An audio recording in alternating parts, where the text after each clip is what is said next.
We'll start with the adult age estimation cases today. Now you may recall the last time, that was on 12th and 13th of November, we did two cases for which you were supposed to submit reports also. There was an additional third case that we did for which no report submission was required. Now that third case, I will request you to change the name as case 2A. So you see I have right clicked on this case 3 folder and I have just changed the name as 2A. Similarly, the Excel sheet which was named analysis case 3, right click on it and change the name once again to 2A. So essentially what we've done previously was to use Demirjian's method on 3 cases, but we have now renamed that third case as case 2A. So basically case 1, case 2 and case 2A pertains to Demirjian's method. So what we'll be commencing today will be case 3 onwards. So these are all adult age estimation cases, case number 3 and case number 4. Now we'll be using pulp to tooth area ratio as well as a gonial angle in these cases. Now case 3 and 4 is what we are focusing on. Case 3 and 3B are optional cases which you can always use as practice, which you can use for the sake of practice. But what would be essential is to complete case number 3 and case number 4. So we'll begin with the case number 3. This is an adult age estimation on which here today we'll be using the pulp to tooth area ratio method to analyze and assess the age. Now you may recall that pulp to tooth area ratio is a radiographic method and we require the use of Adobe Photoshop or similar software programs. Now before we go ahead, let me give a background to this case. This case has been referred to me from the northeastern part of Karnataka. The police in one town there have recovered the dead body of a male. Now this male subject has been murdered. He has been killed by taking a big rock, a boulder, and his head has been smashed. So consequently his face has been completely disfigured, and that means you can't identify him from his facial features. And also as a result of the impact, some of the teeth have been dislodged. They have avulsed, and these teeth have been recovered from very close to his body, probably about 10 or 15 feet away from his body. So the police want to know, number one, whether these teeth are human in origin, and if human in origin, what is the age of that person. So these 5 teeth has been sent to me, and I've included one photo which shows the packet in which it was sent to us, and this is how usually the evidence is sent. Since there were 5 avulsed teeth here, these have been put in this envelope. Now the envelope has been sealed with the wax seals, and it bears the stamp of the police station involved, or the police in general, on that particular seal. And on the envelope you will also notice there's a piece of paper, and on that piece of paper they have mentioned the case number the various Indian Penal Code sections under which cases have been filed in this case, and they've of course put the date, the police station name, and it has been signed by the investigating officer. So usually it may be a police inspector, or it could be any other higher designation officer also. So the investigating officer has signed, and that investigating officer's seal is also right here in this particular paper and envelope. So usually this evidence is brought by a police constable, and the police constable brings a requisition. Now you remember requisition from our previous exercises. It's a letter wherein the police have specifically requested me to do something. So in this case, of course, they are asking what the age is. So the constable has handed me the requisition, and in addition he has also given me a copy of the same requisition. So on this copy, now remember the original requisition, I keep it with myself, but the copy of the requisition, I need to state that I have received the evidence and then sign it, put the date, and return it to that constable. So this effectively constitutes a chain of custody. So now there is proof that the evidence has been handed to me. I am in possession of the evidence, and once I am done with my work, I need to hand that back to the police.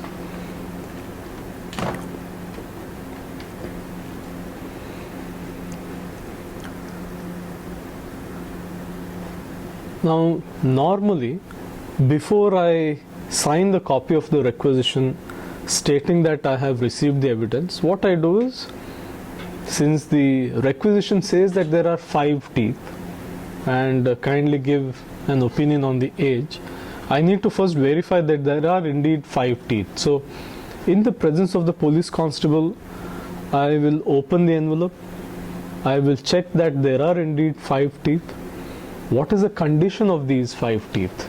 Now you'll notice that one of the teeth has a fractured crown, therefore they are not completely intact. So now before I sign, I will state that 5 teeth received. The 5 teeth are having some dirt and debris as well as stains and calculus, and one of the teeth has a fractured crown. So in a very simple way, in barely 1 or 2 sentences, I am able to write the condition of the teeth, and then and only then sign it, put my seal, put the date, and hand it back to the police constable. So now that we have taken custody of this evidence, what is it that we need to do? Now in this particular case, I have used a combination of morphologic as well as radiographic method. The police requested that I not section the teeth, so no histologic method could be used, but I've used morphologic method such as translucency. Now remember, translucency can be done on intact teeth and on sectioned teeth. I've also assessed attrition. Remember, attrition also can be done on intact teeth and sectioned teeth. Finally, the periodontal ligament recession level. So that is something that you have to do on intact teeth only. So these assessments have been done, and of course the teeth have been returned to the police. So as far as you are concerned, you will not be in a position to undertake the morphologic method, but at least we will be able to undertake the radiographic method. And I believe the more significant and important results are based on the radiographic analysis rather than the morphologic analysis in this particular case. So I've taken the teeth to the Department of Pedodontics in my college, and with the help of one of my colleagues, I've taken the radiographs of all the 5 teeth, and these 5 teeth I have included it in this folder, and I've taken the help of one of my oral pathology colleagues to identify and name the teeth, number the teeth. So the same numbers I have given to these 5 IOPAs. So you'll notice that we have 1321, 22, 31 and 43. So madam, 1 second. Can you please cut? Second. Madam, now, so we have the 5 IOPAs here with the tooth numbers mentioned here. Now what I will request you all to do is to undertake the pulp to tooth area ratio on all these 5 teeth. I will suggest that you start off with 3-1 and 2-1 for practice, because these teeth we did not have formulas, or because it was fractured, a formula was not used in the original case. So your age estimation will be based on 1-3, 2-2 and 4-3. Therefore, I will suggest that you do these 3 teeth later. First start off with 3-1 and then 2-1, so that way you get some practice also. Now you have done this exercise on OPGs some time ago, and I think you may find this a little easier because they are much bigger radiographs, so the teeth are also much bigger. So start off with 3-1, then go to 2-1, and then you may proceed with 1-3, 2-2 and 4-3. Now before you start, I will just give you one more quick demo on this measurement of the pulp area and measurement of tooth area. So let me just open 3-1 in Photoshop. So what I've done is right click on that image, go to open with, and then click on Photoshop right here.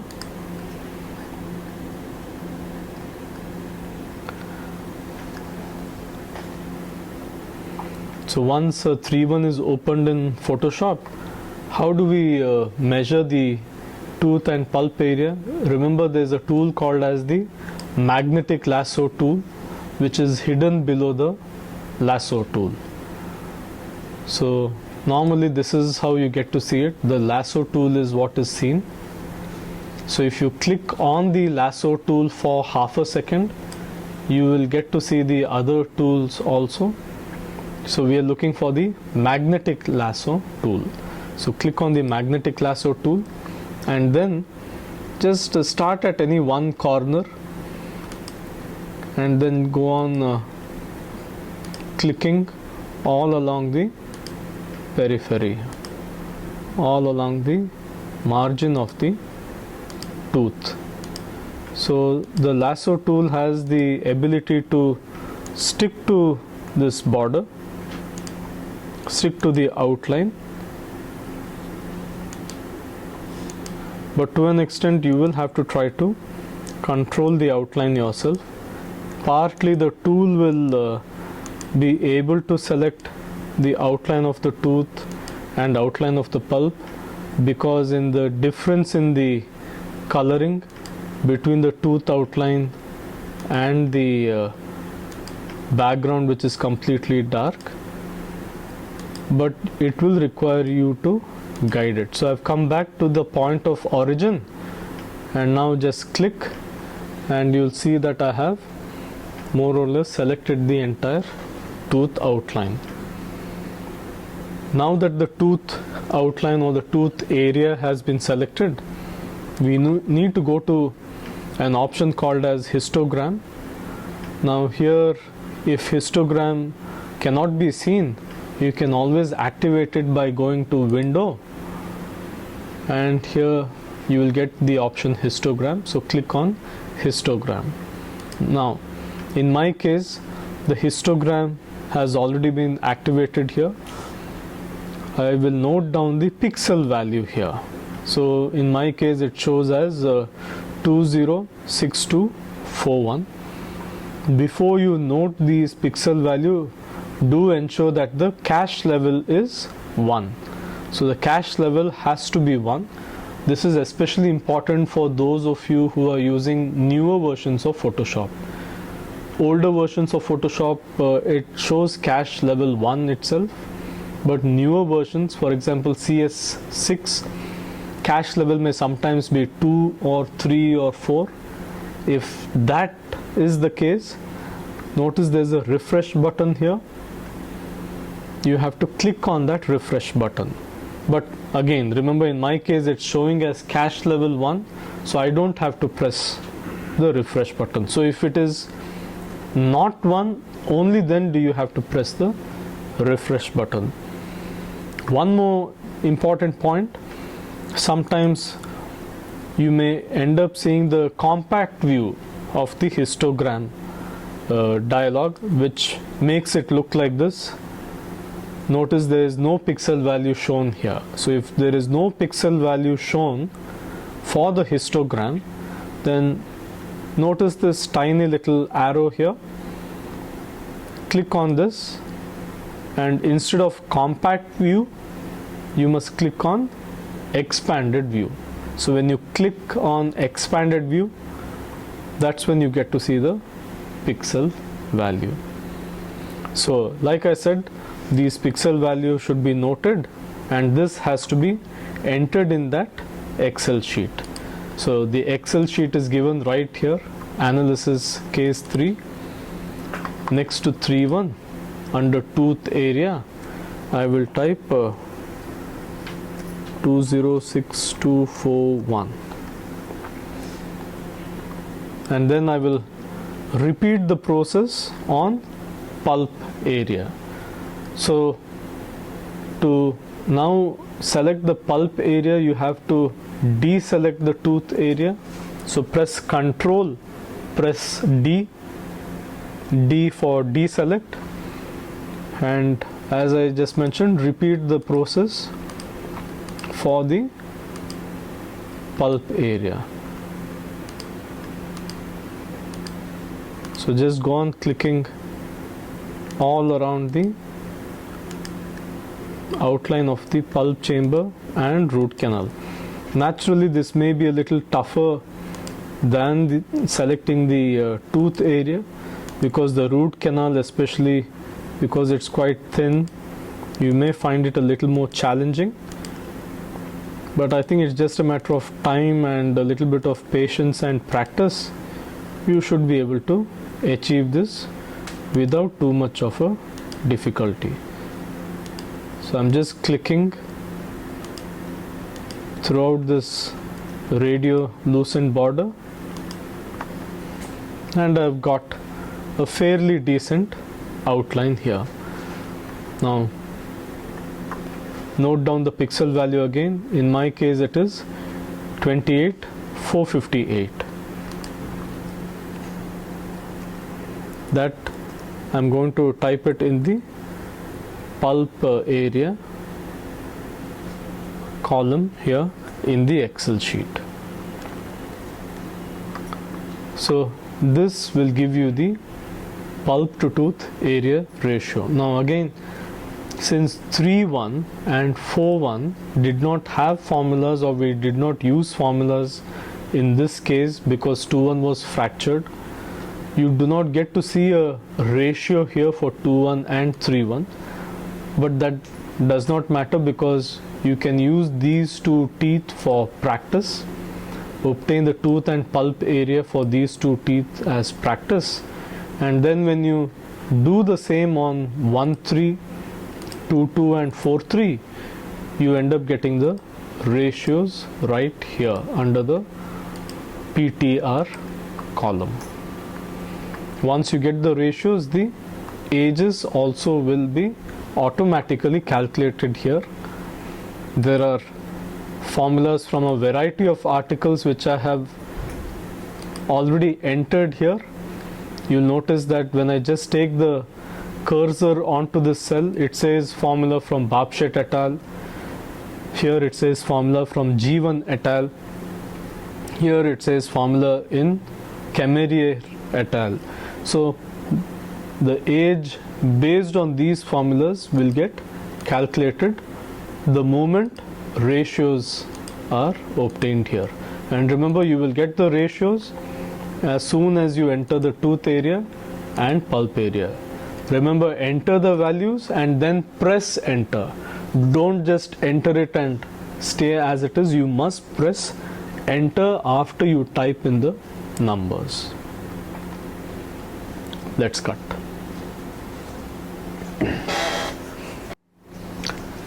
Now, once you measured the tooth area and pulp area for all these various teeth, I think you will probably end up getting a couple of types of results. Now, I'm going to display both these different scenarios so that hopefully that should help you get an idea as to how to report your age. Hopefully that should give you an idea as to how to report the age. Now, scenario number 1 is right here. We have an age estimate of approximately 25 for 1-3 using G1's formula and using Camerier's formula. We have an age estimate of around 34 years for 2-2. We have an age estimate of around 36 years for 4-3 based on Bapschet formula, and approximately 22 years for 4-3 based on G1 and Camerier's formula. Now, if you got these varying results, some of them are in their early 20s, some in their mid 20s, and others in their mid 30s. If this is the type of age estimates that you get, then what I would suggest is for you to calculate the average of all these 6 age estimates.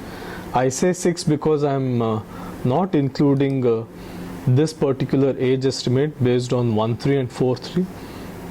So considering 1, 2, 3, 4, 5, 6, I have selected all these 6 age estimates. By pressing Control and selecting it, you are able to highlight all 6 of them together. Madam, if you are having problems, you can just go out for a short time. Now, I have calculated the average of all these, and you can see the average right here. It's displayed as approximately 27.5 years.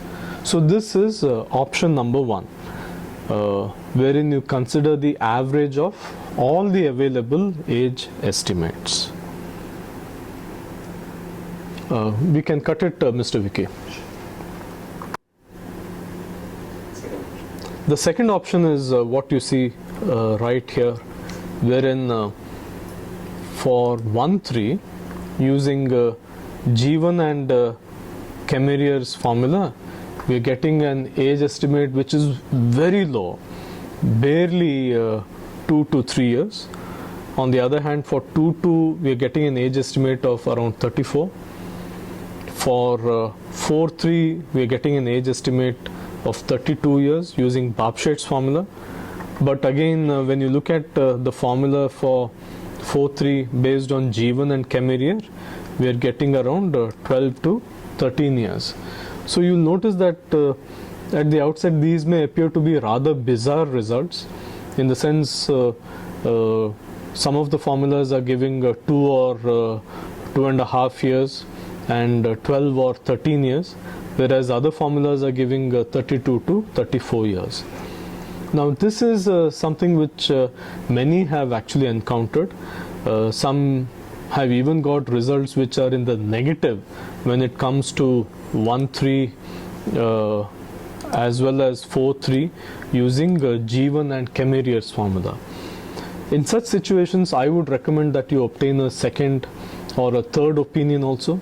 See what results other dentists are also getting, and if such a result is being obtained repeatedly, then I think one may be safe to say that there is some issue with these formulas because they're giving such bizarre results, and hence it may be justified to actually discard the results of these particular formulas. Once again, the formulas of Jeevan and Kemmerer, and to retain the results from Zeher's Egyptian formula for 2-2 and Babshet's Indian formula for 4-3.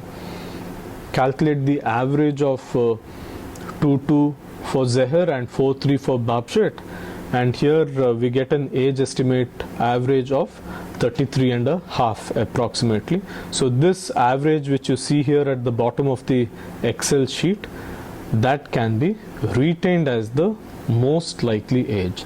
So what I've just described is a couple of situations.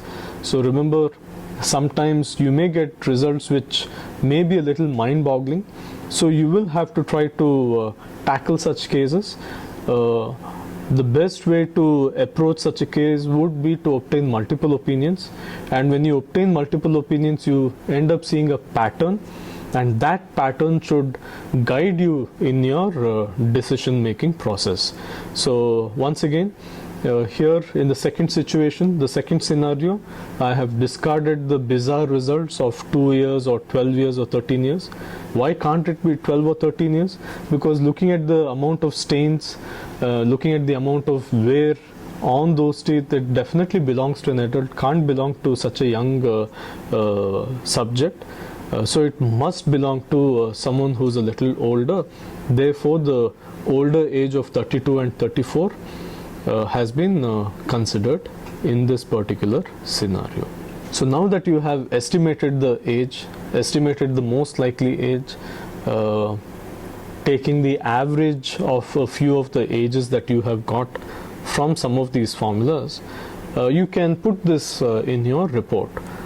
But remember, in the report it's not just enough that you mention the most likely age. You must also give a range.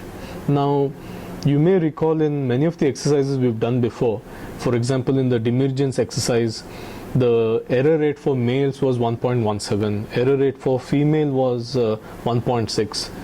Similarly, in case number 2, the female age estimate, you may recall the error rate was plus or minus 2.5 years.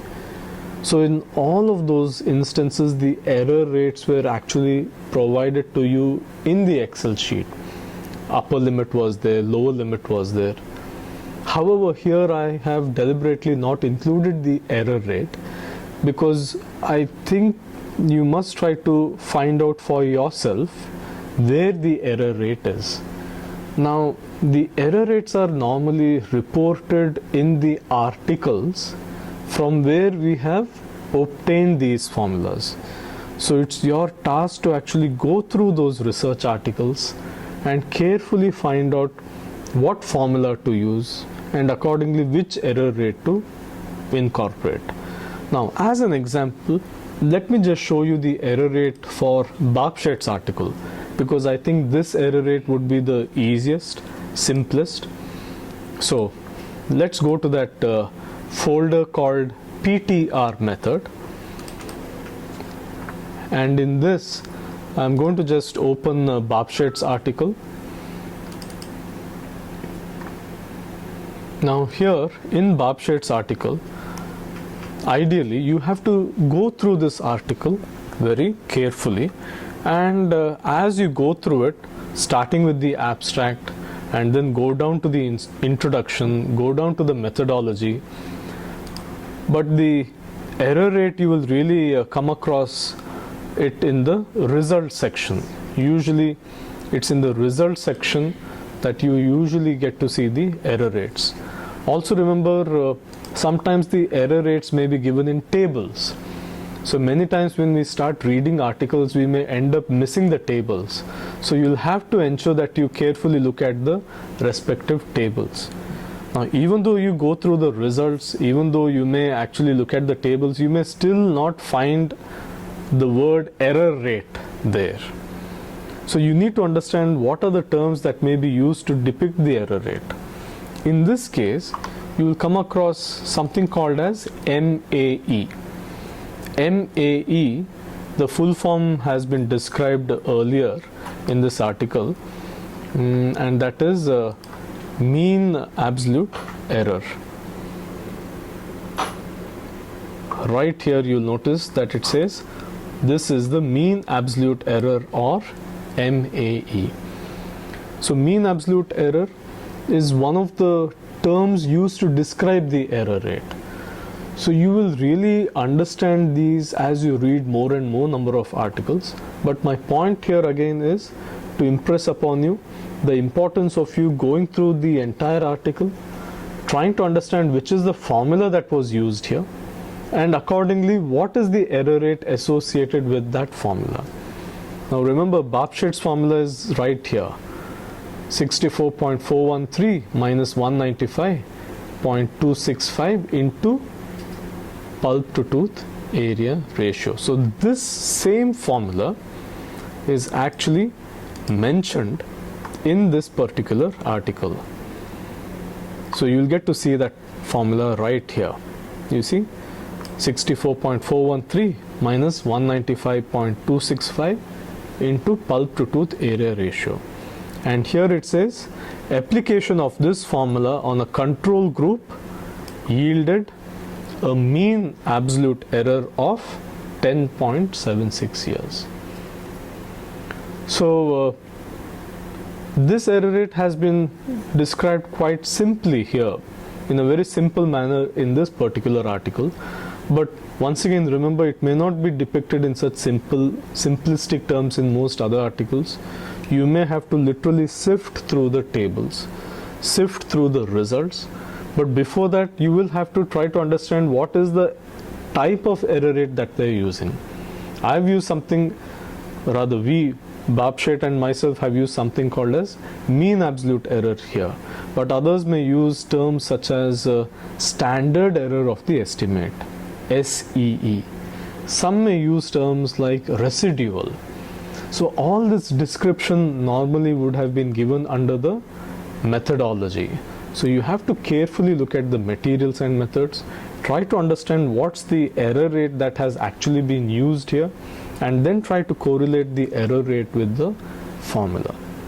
And it's this error rate which you ultimately need to put in your report. Remember, age estimate of 34 years plus or minus 10.76 years, for example, may be the right way of stating the age if you are using Bapshet's formula.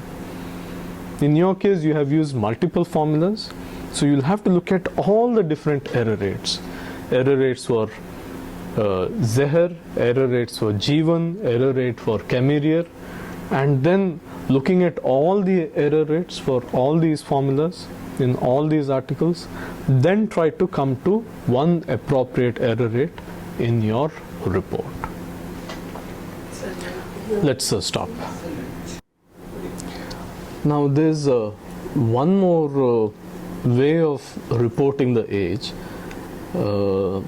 apart from taking the average of all or discarding a few and retaining a few. Now when it comes to the first scenario number one, wherein we have a mixture of ages in the mid-20s, early 20s and mid-30s. One other way of reporting the age here is to take the average of 34 and 36, which should come to approximately 35. So we can consider this as one age. Let's say that this is the most likely age. Now what do we do with the remaining ages? The remaining ages may also be averaged separately. Now in this instance, I'm getting around 23.6. This 23.6 years can be reported as an alternative age. So most likely age would be one age, and which you think is most likely or more likely can be reported as the most likely age, and this can be reported as the alternative age. And this is something that is mentioned in the IOFOS age estimation guidelines. So if you go through those age estimation guidelines, you'll notice these terms: most likely age and an alternative age. Now you may remember that I mentioned about error rates. I talked about the error rate in the Babshet article as being plus or minus 10.76 years, mean absolute error of plus or minus 10.76 years. Now I feel that the error rate is quite easy to identify in Babshet's article, but in many other articles it may be a little more tougher, a little more challenging. So you really have to take a close look at the methodology of the article, at the results, and also under various tables.